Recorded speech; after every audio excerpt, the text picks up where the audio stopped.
Hello, Paul. Hello, everybody. Good afternoon for you in Florida and good evening for everybody in Europe. And thank you very much for taking the time, spending some, very valuable minutes to talk about our great new products, Dr. Paul Clayton. And before you get started, I just want to share with everybody that it was almost 4 years ago when in 2017, October, we first met, and I have invited like a small room of people, approximately like 25, 30 people. And that was the first time when I heard you talking about how important it is to taking care of our body, and it's our responsibility.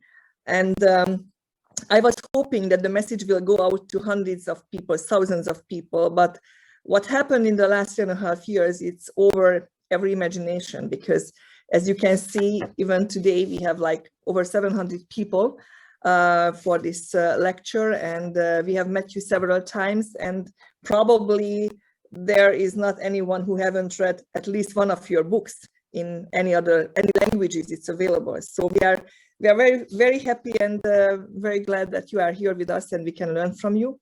So I appreciate your time, and I'm eager to learn about why this product is so special. I'm taking it, I enjoy it, but we all would love to learn the science and all the special benefits. How should we take it and why is it revolutionary? So Paul, the word is yours. We can't hear you, Paul. Unmute yourself, please. Yes. Okay, so now you can hear me.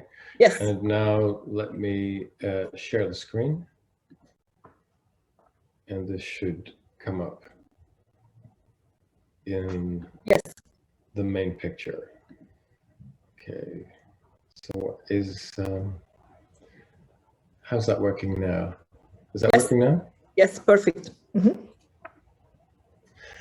Okay, now the concept behind Zinogene is quite simple. Zinogene is supposed to be a spring clean, which rhymes, but it sounds very simple. It's actually very, very complex. And unlike all of the other things that we've done with Zinzino, where we know a lot about the science base, with Zinogene, we're taking a giant leap into the unknown. We're not copying anyone. There's nothing that I copy. We're way out ahead of the rest of the herd. I'm sure they'll catch us up eventually. Maybe by then we'll have moved further ahead. Science is a wonderful thing and it keeps on developing. When I say spring clean, I think you all know what that means. It's that not a regular thing, but something that you do once, maybe twice every year, when instead of just going through the ordinary routines, ordinary maintenance, and that's what the health protocol does. You want to do something that's a bit more intensive. This is not necessarily something that you want to do all the time. In fact, I would argue you shouldn't. But this is something that is worth doing on an intermittent basis. Well, spring cleaning, obviously for some people, is a wonderfully happy and joyful experience. Personally, this has not been my experience. I'm not, so enthusiastic about this kind of thing, but the general principle is that if you maintain yourself properly, and those people who are taking the health protocol are already in the top 0.11111% of the global population in terms of nutrition. I mean, you are an extraordinary population. So much so that the biobankers, the people who look at different populations to see how they age, to see what happens to them as time passes, are beginning to study the Zinzino family very intensively, because we appear to be very different from anybody else on the planet. We have very, very extensive and extended good health. And for example, with coronavirus, which is very topical at the moment, although frankly, I'm bored of it, we have had many, many thousands of people who have become ill, who've had the virus, but according to all the reports that I've seen so far, not one single death, not one. Not even any one person who became seriously ill. Because one of the things that the health protocol does is to improve your immune defenses and your ability to ward off harm from different types of pathogens. But now we're going to take a step even further forwards, or perhaps I should say backwards, because As you can tell when you look at this clock, what I'm implying here is that maybe, just maybe, what we're getting involved with now is a way to reverse the aging process, turn the clock backwards. Now, if you were to ask me, how do we stop or slow or reverse the aging process, I can't answer that question. It's the wrong question. And the reason why it's the wrong question is that there are many, many aging processes or subroutines. And here are a few of them. We lose proteostasis, and that is really quality control in terms of the proteins that we make in our cells. We start accumulating misfolded proteins, which are not particularly functional. And as they build up in the cell becomes unable to go through its normal routines, and it starts to behave abnormally. It may become sick, and it may die. It may die eventually, or it'll become cancerous.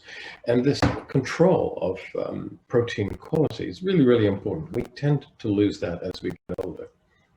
Reduced autophagy. Autophagy is like another housekeeping or house cleaning routine that takes place usually inside the cell. The cell renews itself constantly over time, but as we get older, some of that ability starts to become lost. And as these processes decay within the cell and around the cells, you start to see the accumulation of damaged proteins, dysfunctional proteins, and other macromolecules, which can, if there's enough of it, surface with symptoms, or it could become part of a syndrome or disease. Loss of telomeres. Well, I think that many of you know that as we get older, our telomeres tend to get shorter over time, and we start to accumulate less effective mitochondria, the powerhouses of the cell. And those lead to a progressive inability for the cells to divide and reproduce themselves, and they are less able to generate enough energy inside the cell to maintain normal cellular functions. You have changing patterns of DNA methylation. That's Steve Horvath's epigenetic clock. And he and others claim that depending on the pattern of DNA methylation, you can derive a very profound measure of the age of tissues and of the organism in which those tissues are. Reduced expression of pre-mRNA splicing factors, and this is very much to do with the sequence of events that goes all the way through from DNA to RNA, and then you manipulate the RNA before you start going through the translation sequence. And splicing factors are very important there. We become rather less good at producing those. Reduced growth factors, reduced stress resistance, and there's all kinds of alarmin, so-called proteins that are produced by the body in response to stress. The heat shock proteins, many of you have probably heard of. But then there are also cestrins and antimicrobial proteins. The body is incredibly well buffered. We have been designed through the evolutionary process to survive in a very complex, ever-changing, and potentially very hostile environment. And many of these defenses work so well that you're hardly ever aware of them, but they're there. And then you start seeing a loss of metabolic control, and you start seeing changes in various endocrine patterns. Now, it turns out that some of these are more profound than others. Many of these, in fact, are affected by inflammatory stress and by type B malnutrition and by dysbiosis. And we know how we can alleviate those problems. But here are a different set of issues which we don't seem to have very much of a handle on yet, and that is the accumulation of senescent cells, and part of that spins off from the top two items in this list, loss of proteostasis and reduced autophagy. We start accumulating cells in the body which are senescent. Under normal conditions, these cells should have killed themselves, committed cellular suicide, and removed themselves from the system. But as we get older, some of these cells fail to properly go through the suicide sequence and simply sit there in our tissues, not really doing very much, but utilizing resources and producing something called the SASP, S-A-S-P, which is the senescence-associated secretory phenotype. You don't need to know the details, but basically what this means is that they're producing inflammatory compounds and causing gradual degradation to the tissue around them. And then it's insufficient stem cells. Some people refer to this as stem cell exhaustion. We start off with a population of stem cells in the body, and over time, the idea is that we use them up. The stem cells are there to repair, to replace damaged tissues. Actually, that idea has been modified a bit lately, because what we've now found is that even in old and older age, there are still stem cells, but they're stuck in their bunker, actually, which is in the bone marrow of your long bones, such as the thigh bone and the tibia. And they just stay there even when you might need them elsewhere. And one of the problems that many people have looked at, the question is, can we find a way to dislodge those stem cells in older age so that they can become once again active, once again involved in the processes of healing and repair? And then these are very familiar components. You know all about this because in Zino we specialize in treating or removing these potential contributors to the overall aging process. Well, accumulation of senescent cells and insufficient stem cells, I've highlighted them there because very many of the other routines here, all of these others in this list, by reducing inflammation, by alleviating type B malnutrition, by rectifying dysbiosis, which we do all of those things with the health protocol, we have hugely positive effects on all of the items in this list, except for the accumulation of senescent cells and insufficient stem cells. So let's look at those and see whether we can address that problem as well.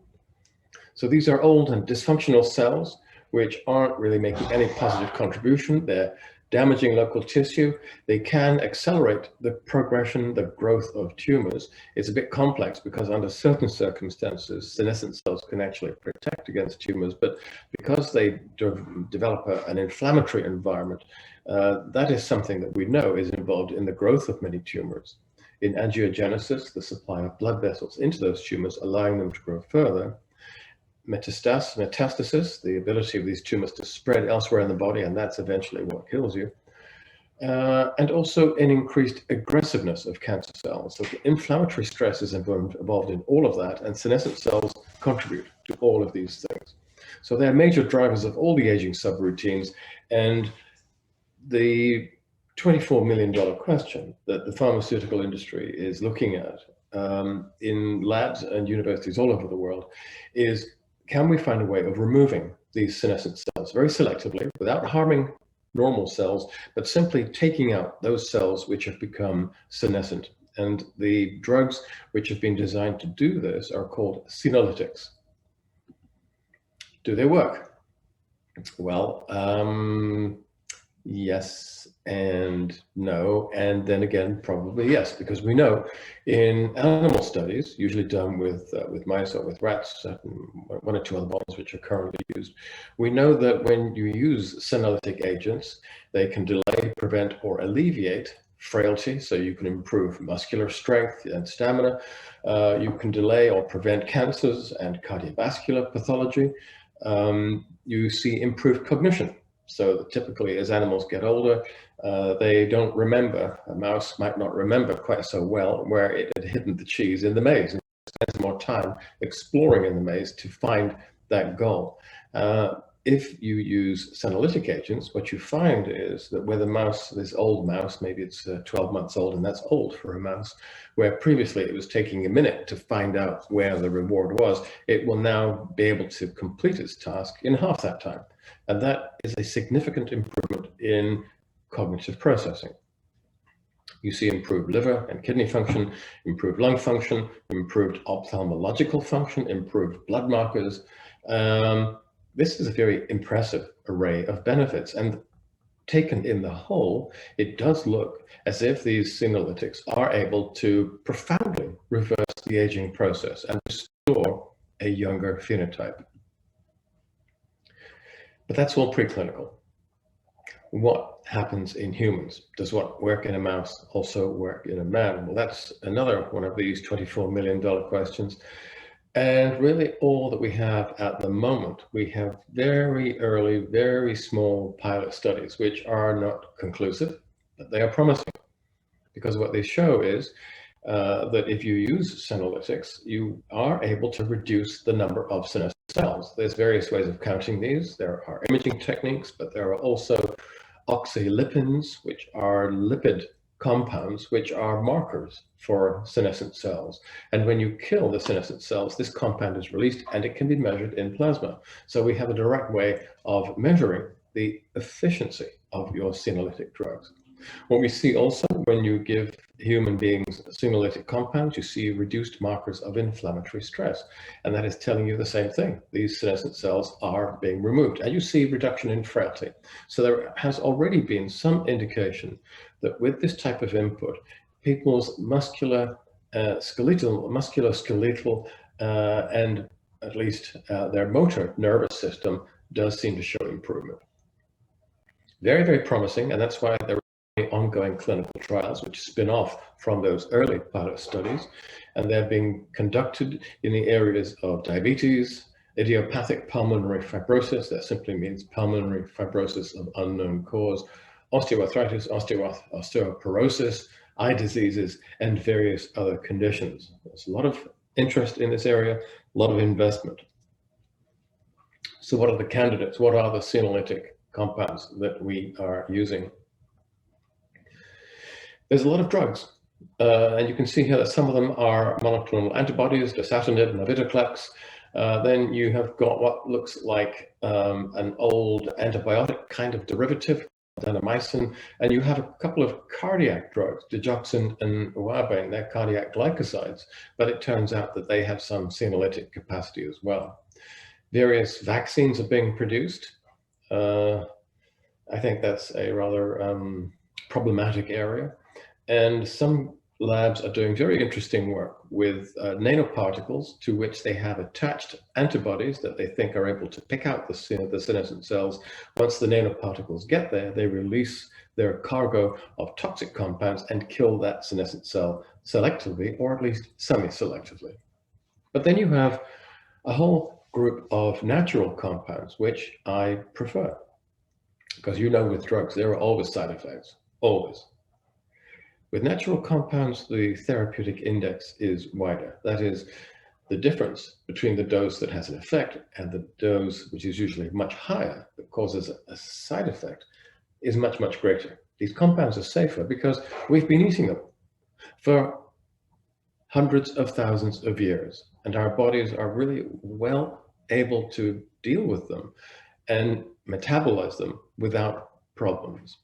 So here you see a group of polyphenols, fisetin, which you can get from the smoke tree, the pagoda tree, and from strawberries, quercetin, which is a polyphenol that you find typically in apples and onions, curcuminoids, luteolin, these are all polyphenols. And then there's a group of other compounds, including alkaloids, piperlongumine, which you can derive from members of the pepper family, and various other compounds. You can use these things on their own, but the scientific evidence is showing us cumulatively that these senolytics seem to work best when they're used in combination. And the reason for that is probably because each senolytic agent will have an affinity with different populations of senescent cells. So if you want to have a senolytic activity that's widespread, that's demonstrated in a variety of tissues, which I think you probably do, combination therapy is emerging as the way forwards, which is why we use a combination of those polyphenols in Zinogene. They are designed to help to remove the senescent cells. Well, you can remove all the senescent cells you like, but if all you're doing is knocking them out of the tissue and not replacing them, I think that maybe we're only telling half of the story, because what I'd like to be able to do is to replace those cells with new, fresh, young, healthy cells. And that's theoretically what the stem cells would do if we could persuade them to let go from their docking sites in the bone marrow. So no, we aren't forgetting them. And I will be the first to say that I don't understand all the aspects of stem cell function. I think there are some people who have a broad understanding of what they do. I am really a novice in this area, but one of the aspects of stem cell behavior and function that I am familiar with is that I know how they're stored. They're stored in the bone marrow, typically in the bone marrow of the long bones. And as we get older, they become a little more reluctant to leave their bunkers in the long bones. And even when we need them, For example, if we are injured, they are more reluctant to go to where they're needed and help the process of repair and recovery, which is why one of the reasons why, as we get older, we don't heal as quickly as we did when we were younger. So I've long been interested in this question of could we find a way to encourage them to leave their bunkers in the bones and get into the circulation and act when and where they are needed. And it turns out you can do this. And what it takes to do this are the fucoidans. Now, these are polysulfated oligosaccharides, which a little bit like heparin, if you like, which you can derive from seaweeds. And I've talked about these for a long time because they are like the natural equivalent of Teflon. And one of their uses is to prevent the buildup of biofilm on the teeth. They're non-stick compounds, but not only are they good at dislodging bacteria from the enamel of your teeth, it turns out that they're also quite good at unsticking the stem cells from their binding sites in the bone marrow. So there's actually a couple of papers now which show that they do this, that they're able to release these resting stem cells from the bone marrow so that they enter the circulation and prime them in a way which makes them ready to start working. And that means to start working, going to the places in the body where they're needed, and then developing into the right type of cell that is needed in that particular tissue. This has been shown to be involved in increased tissue repair in one very specialized site, and this is something that didn't really come from the doctors, it came from the dentists. They've been able to show that in people who have periodontal disease, if you use an approach including fucoidans to help to remove the biofilm from the teeth that reduce local inflammation, the fucoidans also seem to have the ability to regenerate the dental ligaments that hold the teeth into the jaw sockets, into the bone. And they've actually shown that, the loose teeth that you see with advanced gum disease, you can actually restore them, anchor the teeth back into their sockets. This is a very interesting, to me, form of tissue repair. And I believe that the fucoidans are doing various things here, but I suspect that one of them is that they're activating stem cell mediated repair. So there's clearly many, many roles for these stem cells, and I've just listed a few, but you've got this biofilm thing, and that's what the dentists seem to be most interested in. And we now have a lot of dentists who are starting to use Zinogene to improve their patients' oral health. I think that is important, but I don't take my eye off the main prize, which is to help to replenish the functional cell populations in many, many other tissues besides. So this is not something that you do every day. I would not recommend that. I think you could take 1, maybe 2 tablets a day as a kind of a maintenance dose, and that's really from an oral health perspective. But every now and then, you do a spring clean. You do this deep cleansing system, this deep cleansing and replenishing routine, which means taking 4 tablets a day all at once because you want to get high plasma levels, and for a short period of time, no more than 2 weeks, because we simply don't know enough to be able to recommend you to take it more than that. And I feel that we should always try to be conservative. First of all, do no harm. That's the Hippocratic Oath. I do not want to expose anyone to any degree of risk whatsoever. So the spring cleaning routine should last for no more than 2 weeks. And this is something that you might want to do once a year, or you might want to do it twice or possibly 3 times a year. See how you feel.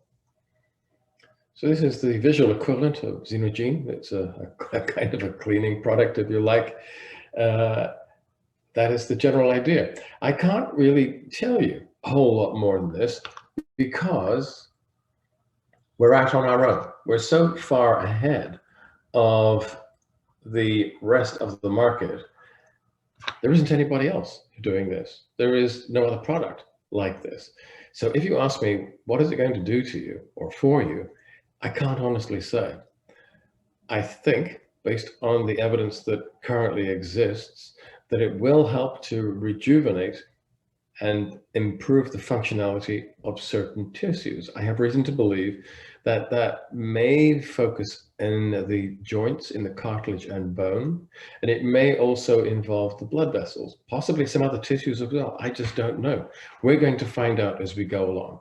We've taken a giant leap into the future here, and I hope you will join us on this interesting journey. Thank you.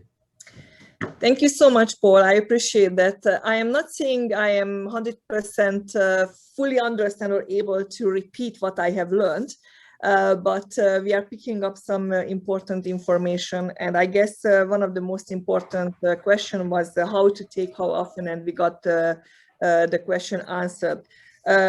What I would like to ask you is that we are, here over 700 people, and I'm sure there will be some questions.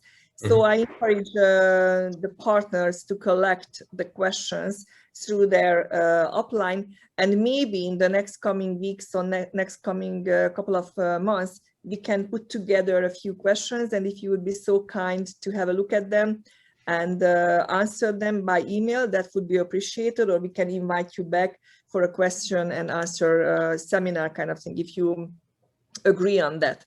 And in the meantime, we promise that all of us are going to take the products, so we will collect lots of experience, and probably we can share and we can give you the feedback from all of our partners and customers, so we can kind of give our part to the science as well. Well, I'm sorry that you didn't understand all of it, but I must make a confession. I don't either. We are moving very, very far ahead with this product. There's nothing else quite like it. And I am as curious as you are to see what kind of reports we get back. We're actually involved now in a kind of a research project of our own. And and many others are looking at this experiment with great interest. Very, very good, Paul. And what I can promise that we are going to collect the feedback. Probably we are going to create even some groups and we will collect all kinds of information for you. And hopefully in the fall, we can have another interview or presentation with you, and you can give us a feedback by, collected all this information from the field, and we can all learn from each other. I think that would be great. But for now, this is enough from the science, and now it's our part to get the experience and take the product. And I appreciate your time, and I know you have to go because you are fully booked as usual. And thank you all the partners and customers who were taking the time to join us in the last half an hour. And I really appreciate all the translators, and I admire you if you were able to follow all this presentation. And again, thanks, Paul, for being here, and we learned a lot from you, and we will invite you again. Thank you so much for every one of us. Thank you. I look forward to it. See you soon. Bye-bye.